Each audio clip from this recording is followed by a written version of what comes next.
दोस्तों नमस्कार, ये है मार्गदर्शन फॉर सिविल सर्विसेज। मैं अनुराग चौधरी।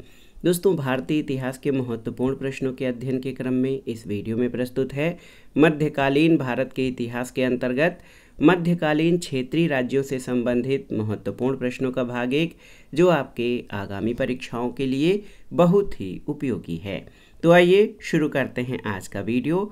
भारतीय इतिहास के अंतर्गत मध्यकालीन क्षेत्रीय राज्य से संबंधित महत्वपूर्ण प्रश्नों का भाग 1। पहला प्रश्न है, दक्षिण में बहमनी राज्य का संस्थापक कौन था?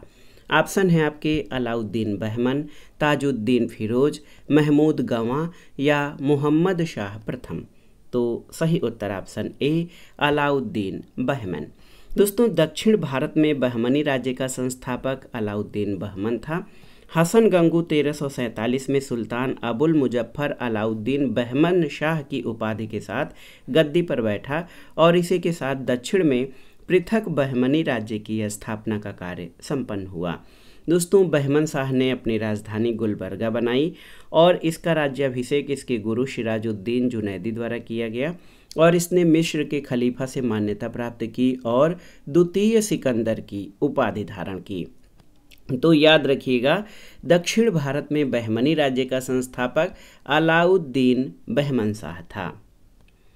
अगला प्रश्न है, बहमनी साम्राज्य की स्थापना के लिए निम्नलिखित में से कौन सी परिस्थिति उत्तरदायी थी? तो सही उत्तर है अमीरान ए सादाह द्वारा विद्रोह।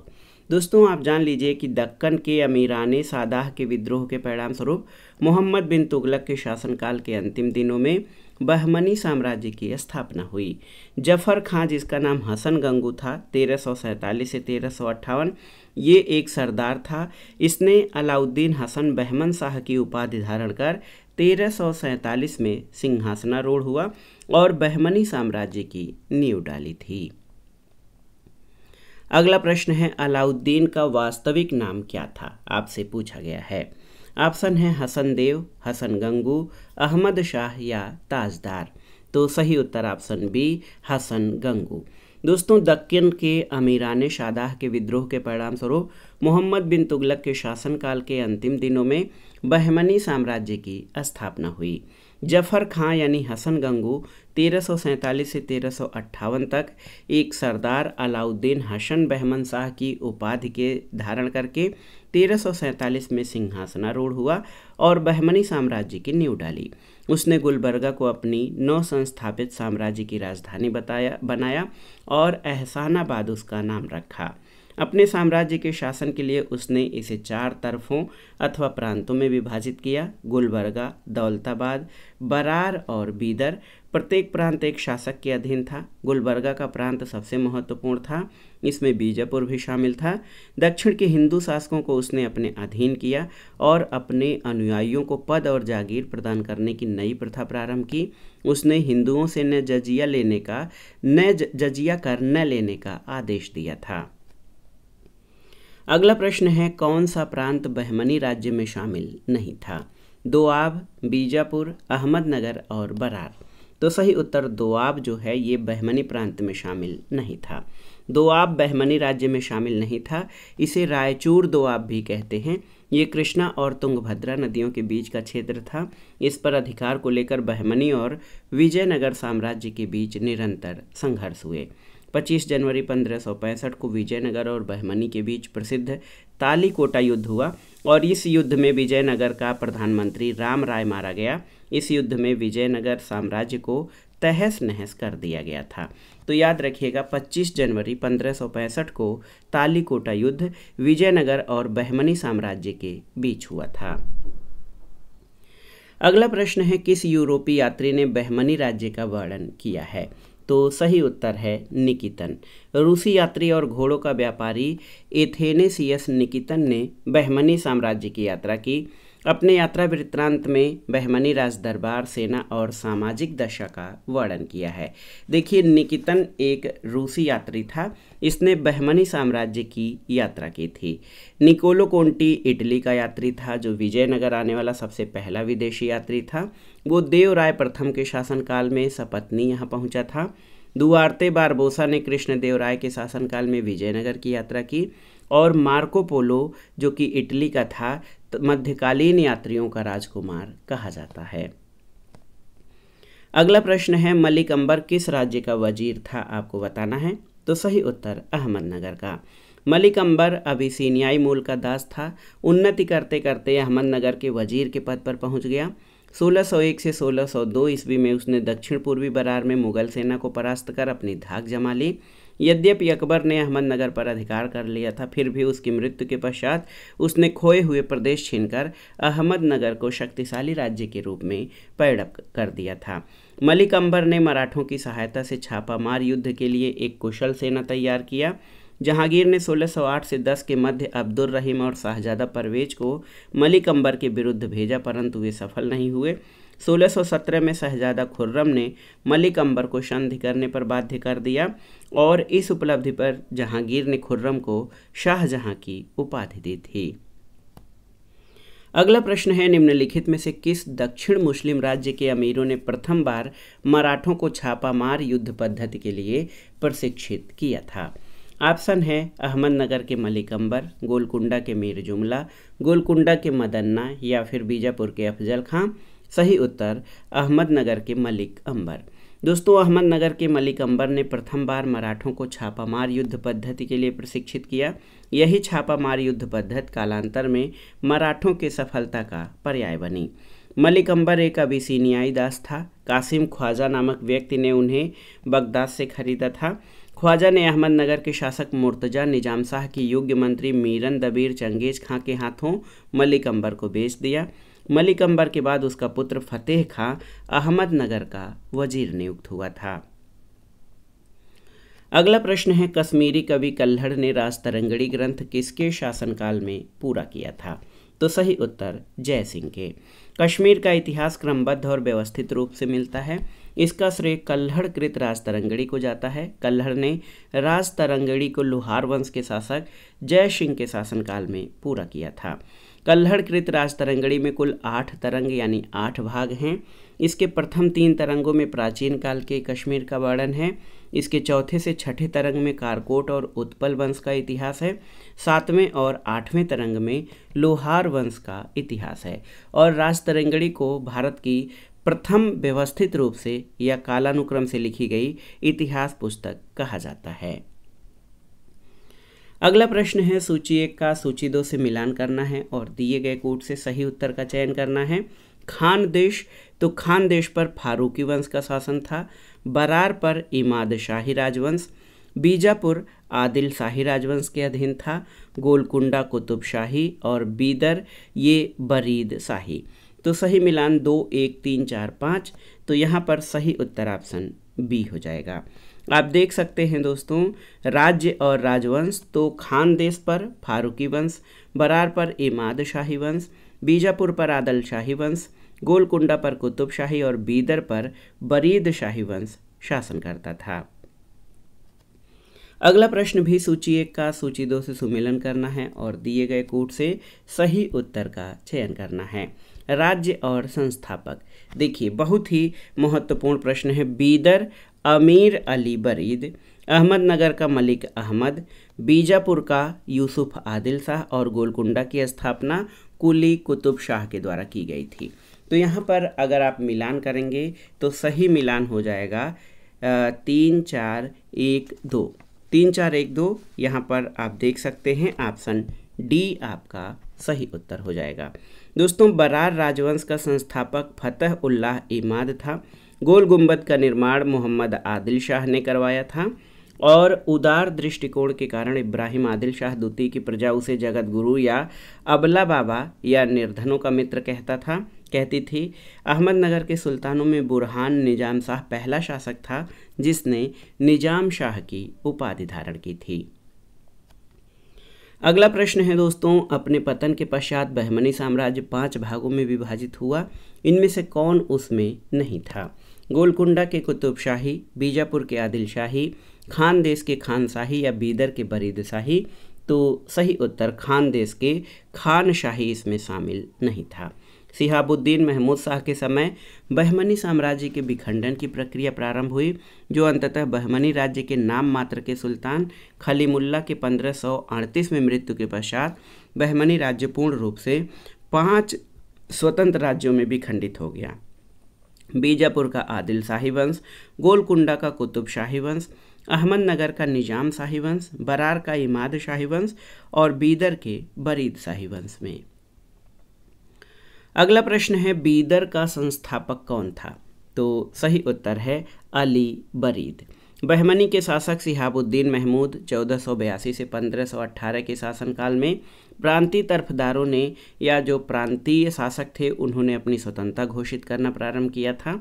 बहमनी वंश के अंतिम सुल्तान कलीमुल्लाह को 1527 में उसके वजीर अली बरीद ने अपदस्थ कर दिया और बीदर में बरीद शाही वंश की स्थापना करके बहमनी साम्राज्य का अंत कर दिया।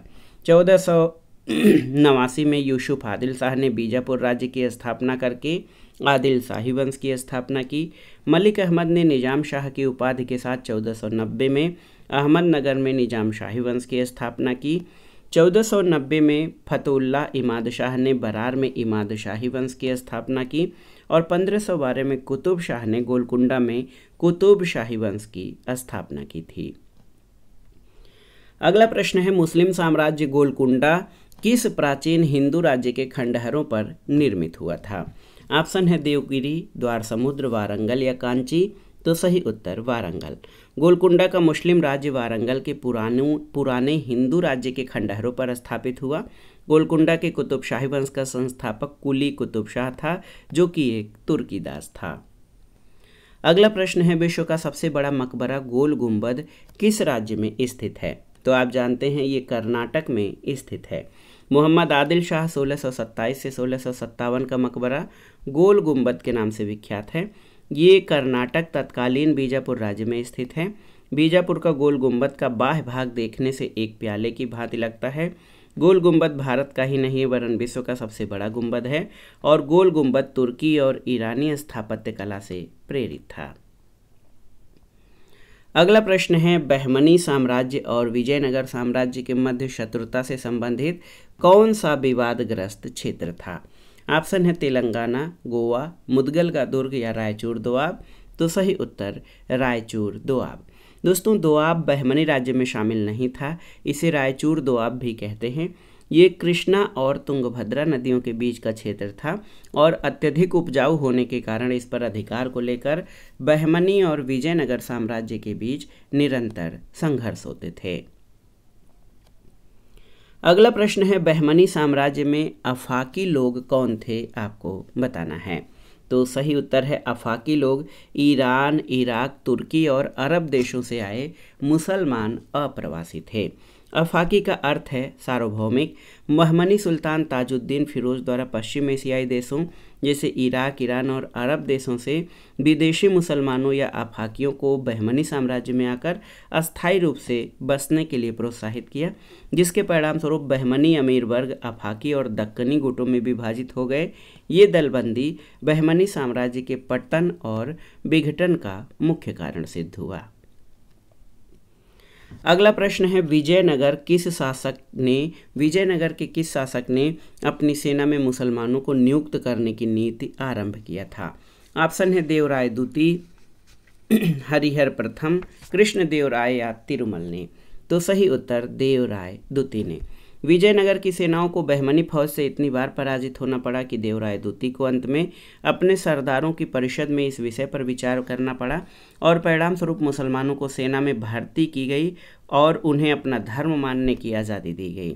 देवराय द्वितीय को गज बेटकर की उपाधि मिली हुई थी। इसके दरबार में फारस का राजदूत अब्दुल रज्जाक आया था। देवराय द्वितीय संगम वंश का सबसे महान शासक था।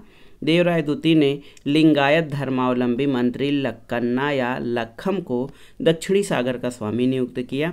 हरिहर द्वितीय 1377 से 1407 विजयनगर साम्राज्य का पहला शासक था जिसने महाराजा धीराज और राज परमेश्वर की उपाधि धारण की थी। अगला प्रश्न है दोस्तों, कृष्णदेवराय का संबंध किस राजवंश से था? आपको बताना है।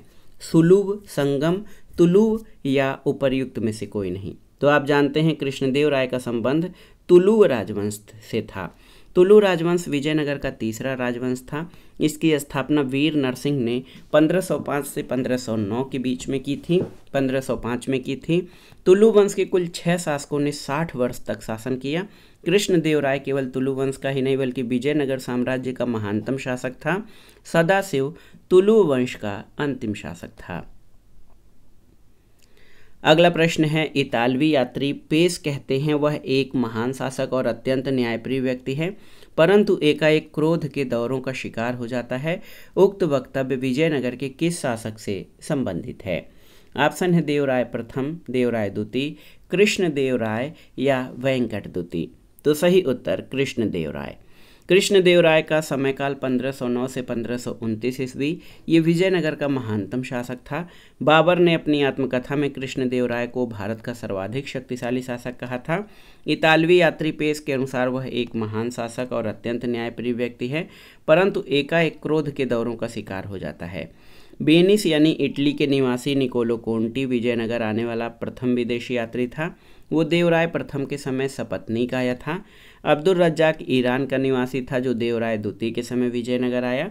और बारबोसा और डोमिंगो पायस ने कृष्णदेव के शासनकाल में, फरनाओ नूनीज ने अच्युत राय के शासनकाल में और सीजर फ्रेडरिक ने तालीकोटा युद्ध के ठीक बाद विजयनगर की यात्रा की थी। अगला प्रश्न है, तेलुगु साहित्य के 8 दिग्गज या 8 अष्ट दिग्गज कवि किसके दरबार में थे? तो सही उत्तर है कृष्णदेव राय के। कृष्णदेव राय का शासनकाल विजयनगर में साहित्य का क्लासिकी युग माना जाता है। उसके दरबार को तेलुगु के 8 महान विद्वान और कवि जिन्हें अष्ट दिग्गज कहा जाता है सुशोभित करते थे, इसलिए इसके शासनकाल को तेलुगु साहित्य का स्वर्ण युग भी कहा जाता है। कृष्णदेव राय ने आंध्र भोज की उपाधि धारण की थी।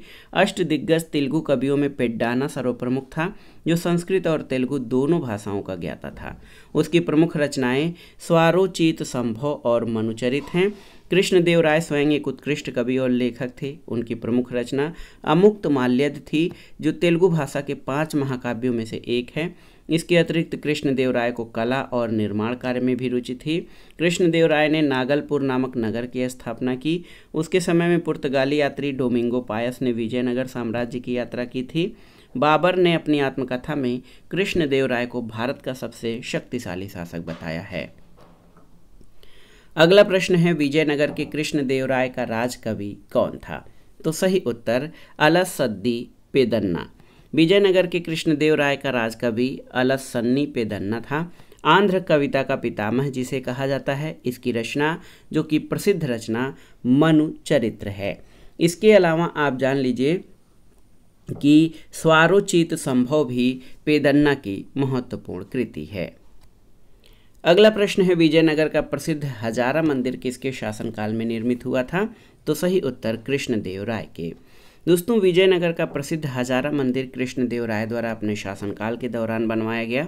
विट्ठल स्वामी मंदिर का निर्माण भी इन्होंने कराया था और कृष्णदेव राय ने आंध्र भोज की उपाधि धारण किया और अमुक्त माल्यद की रचना तेलुगु भाषा में की थी। इनके शासनकाल को तेलुगु साहित्य का स्वर्णकाल कहा जाता है। अगला प्रश्न है, तेलुगु साहित्य का क्लासिक युग किस राजा के शासनकाल में था? तो आप जानते हैं कृष्णदेव राय के शासनकाल में। दोस्तों, कृष्णदेव राय का शासनकाल जो है ये तेलुगु साहित्य का स्वर्णकाल या क्लासिक युग कहलाता है। इनकी कृति अमुक्त माल्यद या विष्णु चित्तीय थी, जिसकी रचना तेलुगु भाषा में की गई है। अमुक्त माल्यद में राजस्व, सैनिक और नागरिक प्रशासन का विस्तृत वर्णन है। इसी के समय से पौराणिक कथा या कल्पित कथा के आधार पर प्रबंधों की रचना हुई। कृष्णदेव राय के दरबार में 8 तेलुगु कवि थे, जिनको अष्टदिग्गज कहा जाता था। अष्टदिग्गजों में भट्टमूर्ति, अलसन्नी पेदन, पिंगल सूरल, तेनाली रामकृष्ण, नंदी तिम्मन, रामभद्रा, अय्यल राजू और धुरजटी थे। अगला प्रश्न है, विजयनगर साम्राज्य में कुड शब्द का प्रयोग किसके लिए किया जाता था? तो सही उत्तर निम्न कृषक मजदूरों के बदली में। विजयनगर साम्राज्य में खेती में लगे कृषक मजदूरों को कुडी या कुदी कहा जाता था। भूमि के क्रय विक्रय के साथ ही उक्त कृषक मजदूर भी हस्तांतरित हो जाते थे। अगला प्रश्न, और मध्यकालीन जो राज्य हैं, देखिए मध्यकालीन क्षेत्रीय राज्यों से संबंधित महत्वपूर्ण प्रश्नों के भाग 1 का ये आखिरी प्रश्न है। आयंगर कौन थे? तो सही उत्तर आयंगर 12 अधिकारियों का समूह था जो विजयनगर साम्राज्य में गांवों का प्रशासन देखता था। आयंगर 12 अधिकारियों का समूह था जो विजयनगर साम्राज्य में गांवों का प्रशासन देखता था। विजयनगर साम्राज्य में केंद्र और गांव में संपर्क स्थापित करने के लिए महानायकाचार्य नामक अधिकारी की नियुक्ति की गई थी। आयंगरों के पद आनुवंशिक होते थे। अपने अधिकार क्षेत्र में शांति और सुरक्षा व्यवस्था बनाए रखना आयंगरों का प्रमुख उत्तरदायित्व था। भूमि की बिक्री और करों आदि का निर्धारण इन्हीं की अनुमति से हो सकता था। तो दोस्तों ये था आज का वीडियो, मध्यकालीन भारत के इतिहास के अंतर्गत मध्यकालीन क्षेत्रीय राज्यों से संबंधित महत्वपूर्ण प्रश्नों का रिवीजन, जो आपके आगामी विभिन्न अध्यापक भर्ती परीक्षाओं जैसे TGT, PGT, LT grade, government inter college प्रवक्ता, गवर्नमेंट डिग्री कॉलेज, उच्चतर शिक्षा असिस्टेंट प्रोफेसर, केंद्रीय विद्यालय संगठन और नेट जेआरएफ के साथ विभिन्न राज्य लोक सेवा आयोगों जैसे उत्तर प्रदेश, उत्तराखंड, बिहार, राजस्थान और एमपीपीसीएस द्वारा आयोजित परीक्षाओं के सामान्य ज्ञान और सामान्य अध्ययन के भारतीय इतिहास खंड के लिए बहुत ही उपयोगी है। आप इन प्रश्नों को अच्छे से तैयार कर लीजिएगा। वीडियो आपको कैसा लगा हमें कमेंट बॉक्स में ज़रूर बताइएगा। वीडियो को लाइक करें, शेयर करें और इस चैनल मार्गदर्शन फॉर सिविल सर्विसेज को सब्सक्राइब करें। वीडियो देखने के लिए धन्यवाद दोस्तों। नमस्कार।